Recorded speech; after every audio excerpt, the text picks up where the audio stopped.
So hello students, welcome back to DNA class. कैसे हो आप लोग? होप सभी बढ़िया होंगे और सेशन को एंजॉय कर रहे होंगे। चलिए बिना किसी देरी के हम शुरू करते हैं अपना अगला टॉपिक, जो कि हमने पढ़ा दिया हुआ था। हमने पूरा इरेशनल नंबर को आपको डिराइव करके दिखा दिया, कैसे प्रूव करते हैं, क्या क्या सो ऑन, बहुत चीज़ें हमने उसमें बताई भाई। पीछे जितने भी हैं 7 लेक्चर पड़े हुए हैं। जो भी नए हैं चैनल पे या जिनको भी दिक्कतें आ रही हैं वो पीछे के सारे लेक्चर्स देख सकते हैं। आपके रियल नंबर का चैप्टर चल रहा है, ठीक है। बाकी हम अपना अगला टॉपिक कवर करने जा रहे हैं। तो बच्चों थोड़ा सा ना साथ बने रहिए आप लोग। क्या कहते हो, बने रहोगे ना? तो साथ बने रहिए भाई, साथ बने रहोगे तो मज़ा ज़्यादा आएगा, है ना। और मैंने देखा भी भाई, व्यूज़ बहुत कम आ रहे हैं यार इस टाइम, क्या बात है। व्यूज़ बहुत कम आ रहे हैं। तो चलिए हम इसकी सबको छोड़ते हैं, आगे देखते हैं। हमारा एक थ्योरम है भाई। थ्योरम क्या है ये देख लेते हैं। हमारा एक थ्योरम है 1.5। थ्योरम 1.5 है बच्चों। तो थ्योरम 1.5 क्या कहता है? Let x be a rational number. क्या कहता है? Let x be a rational number, है ना। And whose decimal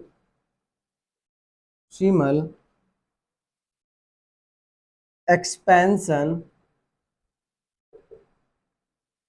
terminate whose decimal expansion terminate, then x can be expressed in the form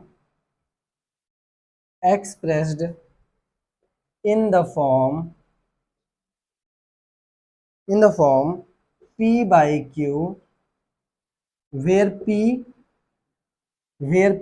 and q are co-prime,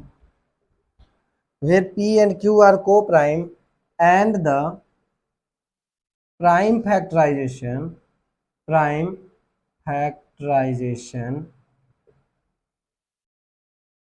of q is of the form of 2 की power n 5 की power m, where m and n are non-negative number. चलिए भाई, चलिए यहाँ पे हमको पता चल गया भाई ये कहना क्या चाहता है। आप भी ट्राई कीजिए देखने का, समझने का। मैं भी बताता हूँ जितना मुझसे हो पाएगा। Let x be the rational number. X क्या है बच्चों? एक्स कोई रेशनल नंबर है ना। X be the rational number. अब whose decimal expansion terminate, where terminate the term 9th class का टर्म है बच्चों ये, टर्मिनेट, जिसका कि डेसिमल एक्सपेंशन जो होता है वो टर्मिनेट होता है।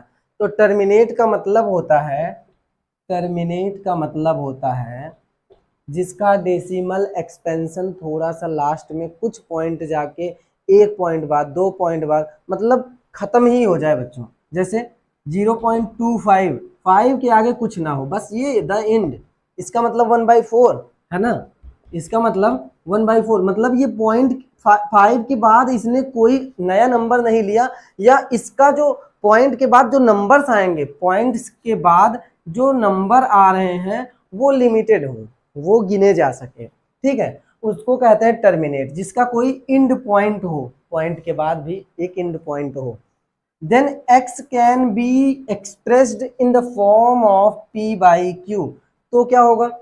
चलिए भाई, एक तो मान लिया कि हमने x कोई रेशनल नंबर है, x कोई p by q के फॉर्म का रेशनल नंबर है, और उसका जो वैल्यू आ रहा है डेसिमल p by q को जब आपस में डिवाइड करते हैं तो जो डेसिमल एक्सपेंशन आता है वो हमारा टर्मिनेट कर रहा है। क्या कर रहा है? टर्मिनेट कर रहा है, ठीक है। अब देखिए यहाँ पे हमने यहाँ तक की बातें कवर कर ली हैं। कहाँ तक की? यहाँ तक की। क्यों?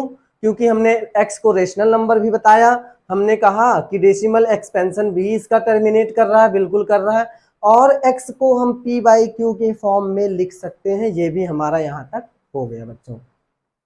अब क्या बात हुई, where p and q are coprime, coprime का मतलब मैं पहले बता चुका हूं, जिनका कोई कॉमन फैक्टर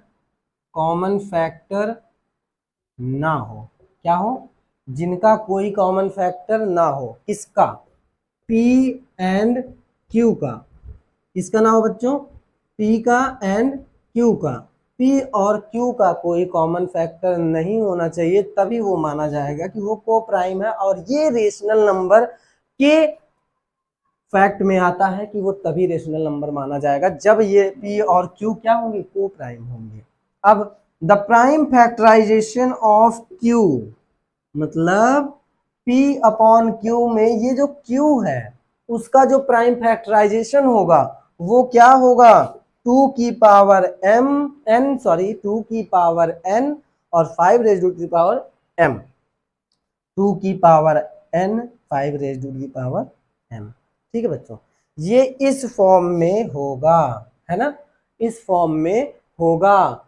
तब क्या होगा, where m and n are non negative number, कहने का मतलब ये है x जो होगा वो होगा p अपॉन 2 की power m 5 raise to the power 2 की पावर n और 5 raise to the power m के फॉर्म में लिखा जाना चाहिए, ये कहता है हमारा थ्योरम।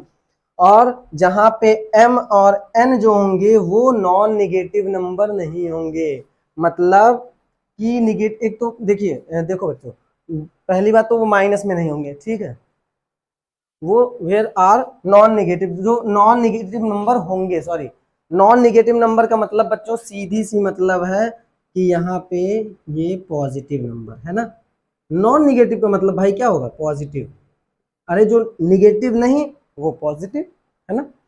हमारा ये यहाँ तक का काम हो गया। अब हमको यही बताना है कि क्या ये हमारा जो थ्योरम है, ठीक है, ये जो हमारा थ्योरम है क्या ये सही है या गलत है, हम बिल्कुल चेक करेंगे, और चेक करेंगे और हम उसको प्रूव करके दिखाएंगे कि बिल्कुल हमारा थ्योरम सही है। ठीक है बच्चों, तो चलिए एक क्वेश्चन की तरफ बढ़ते हैं, ठीक है, एक क्वेश्चन की तरफ बढ़ते हैं। अब एक हम ले लेते हैं एग्जाम्पल, क्या ले लेते हैं, एक ले लेते हैं,